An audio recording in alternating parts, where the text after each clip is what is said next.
so lovely. She's so lovely. Hello everyone, welcome to my reading vlog. Last year I started the Game of Thrones series and I recently purchased the entire book set, so I was able to start the third book, A Storm of Swords. If you watch the TV show, this is mostly the third season. I guess the timeline is a bit different and obviously things run a little differently. Names are different, there are different characters, more characters, all the things. Obviously not everything is going to be exactly the same, but it took me very long to finish this book. I wanted to start vlogging the last 100 pages, but the last 100 pages I was actually reading on the train, and I finished early this morning, literally the last 3 pages. I should have finished when I got home and finished it a day earlier, but I procrastinated my homework too hard on YouTube and didn't finish. I was able to finish the last 179 pages or so yesterday, so that's included in my reading blog, and I actually spent maybe 2.5 weeks finishing this book, which is very long, mostly because I don't have any time to read on the weekend because I wake up late to go to a job that starts at like 4 p.m. and I don't get home until late, and the weekend is usually the only time I'm able to spend with my boyfriend, so I also don't get to read because of that. But now that I have finally finished this book, instead of moving along to the 4th book, because that would take me extremely long time and I do have 75 books I want to finish by the end of this year, I will be starting Hanya Yanagihara's book, The People in the Trees. I actually read A Little Life by her this year and cried a lot, and I've never really done that reading a book before, and so I knew that that book was really intense and special of a book to me that I went out and purchased that book as well. But I wanted to give her other books a try as well. I heard this book is a thriller. I'm not really sure what this is about. It kind of reminds me of the movie The Lost City of Z with Charlie Hunnam. It says it takes place in the 1950s and a young doctor, Norton Perina, embarks on an expedition to a remote Micronesian island, and I guess there he discovers how to preserve the body as well as the mind or something like that, and his discovery has come at a terrible cost, not only for the islanders but for Perina himself. And so apparently this is a thriller and that should be really exciting. I very much enjoyed her first book and it is not as long. And hopefully this one will actually fit in my bag. Yay, so I'm actually going to be starting that book today. I gotta be leaving soon to meet Coda for a day of adventures. Babe, what's the date? What's today? April 17th. What's the day of the week? Wednesday. What did we do yesterday? What did we do yesterday? Bitch! What were we supposed to do yesterday? We're gonna get you some NBA gear for the game tomorrow. We're gonna check out some exhibits. What exhibit? Well, one to support your friend, our friend, I guess. The other one, I forget. Okay. And then, so what did we end up doing?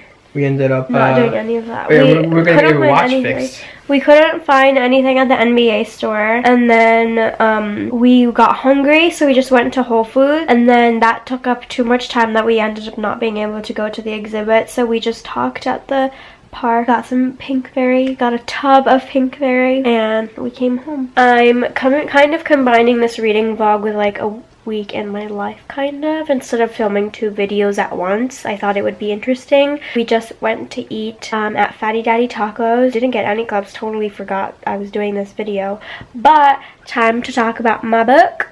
Do you remember what I'm reading? Twilight. About time, you know.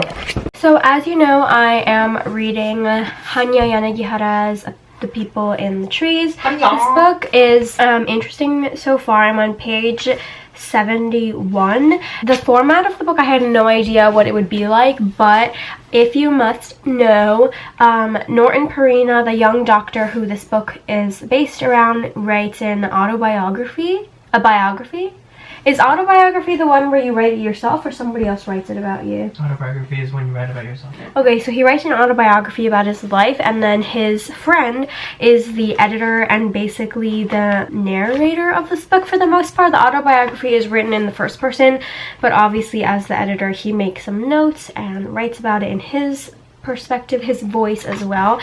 So that's interesting. I don't want to give anything away, but they do reveal it in the very first part that he comes back having saved a bunch of people from the Micronesian island. There are a lot of cultural differences, so there is like an appendix that lets you know some of the vocabulary. Pronouncing that shit is freaking hard. I have to actually finish my essay, and then I haven't read anything for today, so I need to do that. I also forgot to mention that before we went to Fatty Daddy Taco, I also went to pick up a book at the library, and I got Becoming by Michelle Obama. Finally, I had been on hold for this book for a very, very long time, so I know that a lot of people are still going to be waiting for this book, so I need to get through this book quickly. But I heard that she also has an audiobook with this out, obviously, so hopefully I can listen to that in her voice while reading this. I know Whitney from Witty Novels, she said, or she actually showed us of her crying while listening to the audiobook, so I think that'd be really cool to listen to her. And I also have only listened to audiobooks for Harry Potter, and maybe that might be a thing that I'm interested in. Hi everyone, it's Thursday now. Sadly, I did not get any reading done yesterday. I did finish my paper, but I stupidly didn't print that out, but my professor accepted it and I emailed it to her, and then I had to do a blog post for my philosophy class, and then Code and I just ended up watching Ainori, which is now a Netflix original called Love Wagon. It's a Japanese show, like I said, on Netflix. And it's Thursday now. I did get some reading done. Let's see what page I'm on. I am currently still reading this book. I'm on page 146, so not yet halfway through. I think that's all the reading that I'm gonna get done today, but so far still nothing has happened that's like super exciting and even. But Norton Perina, as the author of his autobiography, has said that nothing of great archaeological or anthropological significance has happened yet, but they have their first encounter of like a really native person that doesn't seem to be in their right mind, and it might be someone who actually has attained the secret of preserving the body but not the mind, or something like that. Coda and I are meeting up with our friend Jack, and we are actually going to the playoff games. Any NBA fans out there? Sadly, I'm not an NBA fan, but I thought this would be a really great experience. It's the game 3 between the Brooklyn Nets and the 76ers, and my boyfriend and our friend Jack are really big fans, so Coda has been trying really hard to get me into NBA, but I have gotten to know the players a little bit more, know some team names now, but rules are still like kind of this and that. Whenever we watch a game together, I'm like, why did this guy get fouled? Why did this other player did not get fouled for this? But anyway, Coda should be arriving any minute now, and we're gonna go meet up with our friend Jack. Game starts in about 2 hours.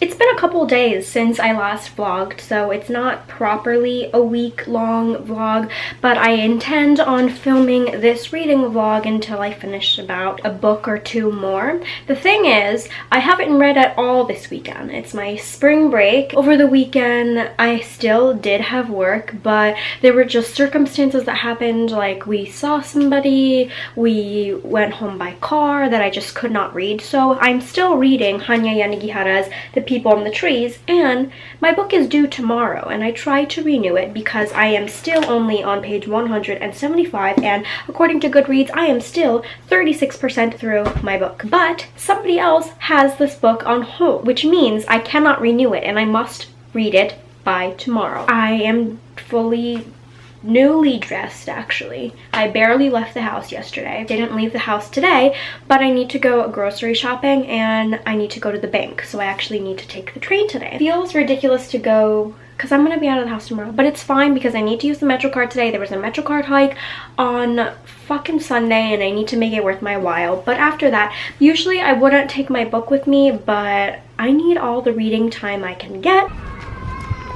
So obviously I'm home. The lights are not working. Sometimes I don't turn on if it's like too humid outside or something like that. I'm making Japanese curry today, Japanese beef curry today. So I just got some carrots, onion, and some potatoes. Curry itself, I don't know what it's called in, I guess sauce. It's called roux in Japanese. If y'all don't know, I'm actually a senior in college and I'm set to graduate in May. And actually, I was able to purchase my cap and gown a couple weeks ago, which was insane. Apparently, like the tassel or something is a different color depending on what school you go to. I will be graduating with a bachelor's degree. My major is political science, and my minor is also a general media studies minor, which has been really cool. And I see so many ways in which politics and media overlap. Well, obviously, because politics is literally in everything. There's no way you can avoid it. Today, actually, I reserved my tickets for graduation, and that was like so exciting and surreal and weird for me. I just didn't really know how to feel because that means everything's coming together, you know? I'm gonna be graduating soon and I am job hunting, but like I do not have my shit together whatsoever. And watching Whitney from Witty Novels like talk about her interview processing kind of, and her struggles of like not finding a job yet, makes me feel seen. And I know that everyone, well, not everyone obviously, but a lot of people go through this, and it's really discouraging because there are people who are out here on like LinkedIn and Facebook already making their announcements like, oh, I'm graduating in May and I have already accepted a position with XYZ company. I'm just like, oh my god, I don't have that, you know? And I don't know how to feel. And I know that it's okay to not have your shit together just yet, but it makes me afraid because everyone is sort of moving ahead of me. Not necessarily that I don't want to feel like I'm getting left behind, but I don't like this idea of feeling lost. And I know that there's this limbo stage in life where you graduate from college, but then you're suddenly expected to go into the workforce straight away. But it's like, what about the rest of us who get left behind, who don't know what they want to do? And there are a lot of people who don't go find jobs within the field that they studied in college. And I know political science is really, really broad, and there are a lot of things that I could be doing within this, but now I'm like, is this what I want to be doing? Like, where's the fire under me in which I wanted to study this when I was a freshman? Now I'm leaning more towards media, but then like I could go towards the public relations part, which seems really cool, and then I'm like not even leaning towards graduate school. What am I supposed to be doing now? And it makes me really scared. So there's that. And I feel like there's a lot of pressure on us. We are also like biggest generation, I think, who will be unemployed. And I'm very like lucky, and I understand my privilege that I do have a job. I have like right now it's a part-time job, but it gets my like tuition and shit paid for, and I have a roof over my head. But I'm just like, I don't want to be stuck at home living here. I want to be able to move out at some point and move in with my boyfriend. But will I be able to do that on like when I graduate and I still only have my part-time job? I'm just like really afraid, and I feel really lost, and I don't really know what to do.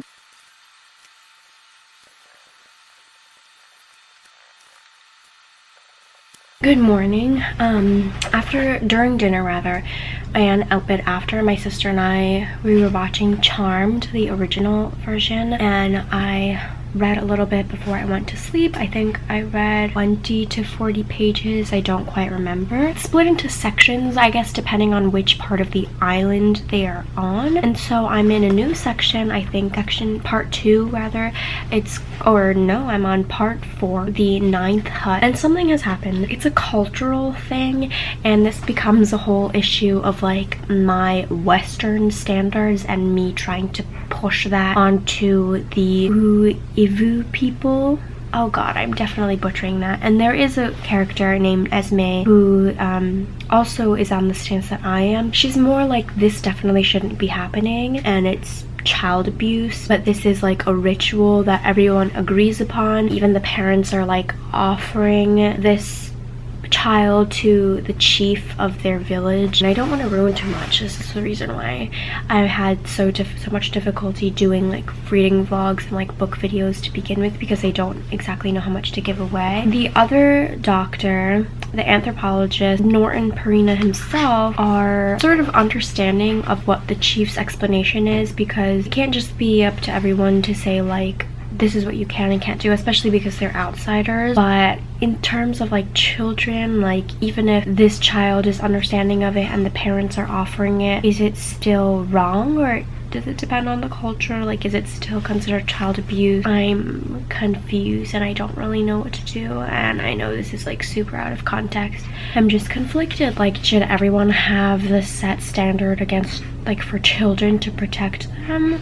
But these people are so uncivilized to Western standards as well, so like how would they know? You'd be able to enforce that on their culture too if you're not there. A little horrified that this happened. I had to reread the section that I read last night because I was so tired. Also, look at this. Look at what is this?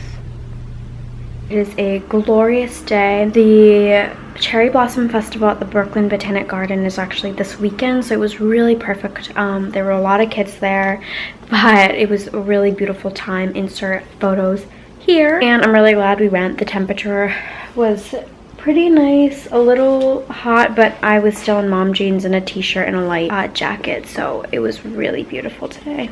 Okay, I need to read. It's 7:02 now, so I think I'm gonna head out to the library. I'm still on page 342, and I have about 105 pages left of the book. Hopefully I can find an ebook or something on the library, because I don't really want to pay to finish the book. Because the library closes at 8 p.m, it doesn't really make sense to go to the library, get there maybe like 7:20, and then just like throw the book into the return bin and forget about it. I might sit at the library for a little bit. The book is interesting. For a couple years now, I think Norton Perina is back in the States, and he has been conducting his own research with the turtles, the Opa Ivu and I totally just forgot what it's called. Wow, okay. He has conducted his own research, and he actually had his research of like the longevity of life after consuming the turtles with another doctor, and he is back on the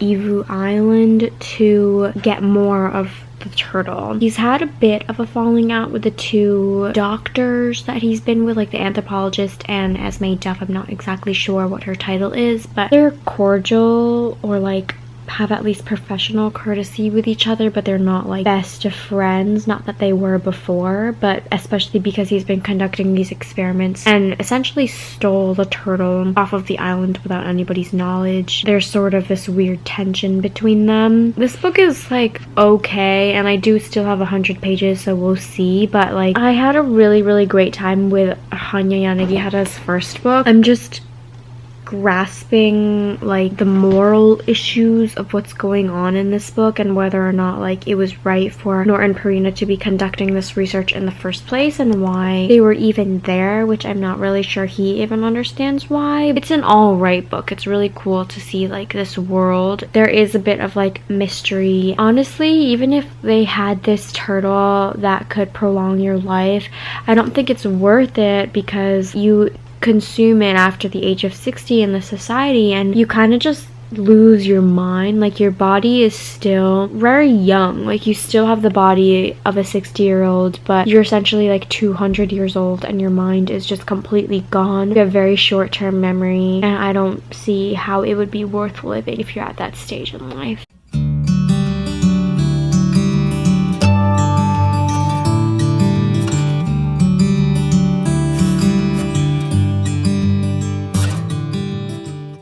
The ending was getting boring.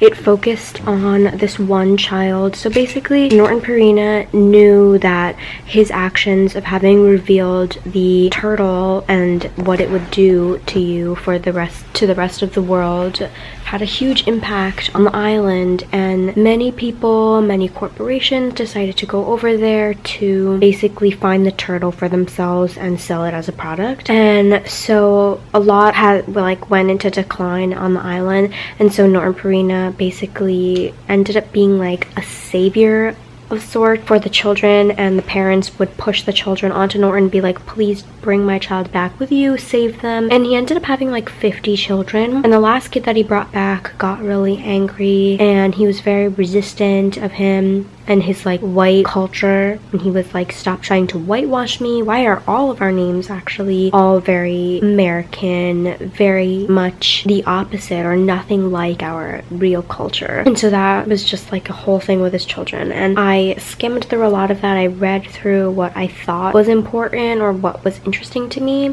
and it revealed this in the very beginning of the book, so I'm not giving anything away, but he basically is charged with 2 counts of sexual assault on a minor or something like that. He is convicted. I'm not really sure if they revealed it. I'm sure he didn't, because I don't know if he like maintains his innocence or whatever, because he still got convicted. I thought I would look for that, but like that would just be incriminating him, so I don't really know. That's the end of that book. Gave it 3 stars. It wasn't anything amazing, and it wasn't anything like terrible either, so that's like the 3-star level. So the next book that I'm reading, I'm all dressed up today because I'm about to go check out some vintage stores in Brooklyn. Of course, I'm going to be taking the train. I'm going to be doing a lot of walking too, but I probably should have downloaded the audiobook, but I still need to catch up on podcasts. But the next book I'm going to be reading is Becoming by Michelle Obama, our beautiful, beautiful First Lady's memoir. Wow, she's amazing. Hi everyone. It's been a couple days since I last updated you because it is now May, and I was last reading The People in the Trees by Hanya Yanagihara, which I returned to the library and finished it April 24th. So it's been like a week almost to the day, and I didn't even update you, I think, that I've been reading Becoming, but I thought I did update you, and that's why I haven't been updating you at all. And I'm now on page 310 of this book, and I'm 72% of the way done. Let me just tell you, Becoming by Michelle Obama, which you must live under a rock, or I guess not in the United States if you don't know about this book, but it's basically Michelle Obama, our lovely, lovely former First Lady, and her memoir. And it's very cute. She talks about like her childhood. The chapters as it goes are Becoming Me, or rather the parts of this book is Becoming Me. It's her as a child growing into a woman. Becoming Us is when she meets Barack Obama, and then Becoming More is him being elected into his presidency, and then she has the epilogue. And it is so good so far. She's a really good writer. It's really beautifully written, very, very easy to read. She makes me laugh, she makes me smile really hard, and every time she brings up like little stories of her in her childhood or love scenes and like dates of how freaking Barack Obama proposed to her and stuff like that are really good, and how she's balancing motherhood and being like a full-time mom but at the same time having a full-time job. I just have, I guess, 30% of the way to go, but I've been really enjoying this book so far. Also, when I went to go pick up a book the other day, I need to hurry up because my battery's dying, but I picked up Tana French's new book called The Witch Elm. Oh my god, finally this book came. I've also, along with Becoming, was on hold for this for a very, very long time. It came out a couple months ago, and as soon as it came out, I freaking booked it to the library website to put it on hold, and it finally came, so I'm excited to get through this. Hopefully, maybe I can finish this today. I don't really know. I actually don't have homework to do. I have like a reading to do, but I already did the blog post for that class, so like, but we'll see. I'll update you guys and let you know. Hello everyone. It has been a couple of days since I finished Becoming. I actually had to return it to the library today. It's due tomorrow. It was very good. She is such a good writer, and by she I obviously mean Michelle Obama. I didn't actually get the chance to listen to her audiobook, sadly, because I heard it was really, really good. She narrates it herself. I ended up finishing it faster than I I thought to look for the audiobook. The photos are very cute, and she's just a really good writer, and I especially wanted to read her book because a lot of people were talking about it, but also because I feel like my bed is so messy. I feel like with the presidents especially, there is like a veil. They're behind a veil. They're just like covered in mystery. With celebrities, of course, there is a bit of mystery there, regardless of whether or not you have a reality TV show or they post frequently on their Instagram, because they're not posting everything about their lives. You don't know everything about them, but through interviews you feel more connected to them. With the presidential family, you don't really know much, and so it was really interesting to see that like Michelle Obama was struggling to decide between her kids and her full-time job that she really loved, and then having to sacrifice a lot also for her husband, but deciding that maybe no, like she deserved some time on her own too, that she shouldn't have to sacrifice everything for her husband's career either. I loved reading the entire thing. Anyway, I'm reading a new book now. I'm reading The Witch Elm by Tana French. It's in my bag, but I am just too lazy to get it. But I'm not going to include it in this vlog because I've been filming this vlog for so long, on and off, and I've already read 2.5 books, so here's the wrap up. Number 1, I finished the end of Game of Thrones, the 3rd book, which is A Storm of Swords, and that thing long, okay, she is like 1,000 pages thick, over even, and it took me a very long time to finish. It's usually like 2 weeks, which is a very long time for me to finish a book. And then I read The People in the Trees by Hanya Yanagihara, which I had to skim through the end. I was rushing through that thing. It was really interesting, but this book took place over a very long period of time, which was very similar to her first book that I really liked, A Little Life. And then I read Becoming. Also, this shirt is a preview of a spring haul that I want to do. I was trying it on, this outfit, with a pair of jeans that I just delivered from ASOS and a new belt, and the belt fits great, but the pants I decided not. I've ordered from Misguided before. These are Misguided jeans I bought from ASOS, and I bought the size they recommended to me and it was too big, and so when ASOS's website decided to recommend a size to me, I sized down, and boy was I wrong. Like, it fits, but there's bulgy parts and also a lot of chafing in the vagina area, so she gots to go and I need to return her right away. Do I want to go to the post office like RN? But I literally just went to the post office. Maybe I can drop it off when I go visit Coda tomorrow. Okay, anyway, that's the issue. This is a little preview of some vintage stuff that I got. If you're interested in my haul, it's a couple stuff from like vintage shops, thrift shops, and a couple items from like ASOS and stuff. Really just like, I hope you guys enjoyed. I really need to get back on my grind with filming reading vlogs because this has been so sporadic, I guess is the word, but I'm excited. I'm almost graduating, and in the summer hopefully it'll mean that I have more time to read. Look forward to that, and I'll see you guys next time. Thank you guys so much for watching and sticking around. Let me know if you read any of the books that I'm reading, or just in general, if you're reading something interesting, let me know. Bye!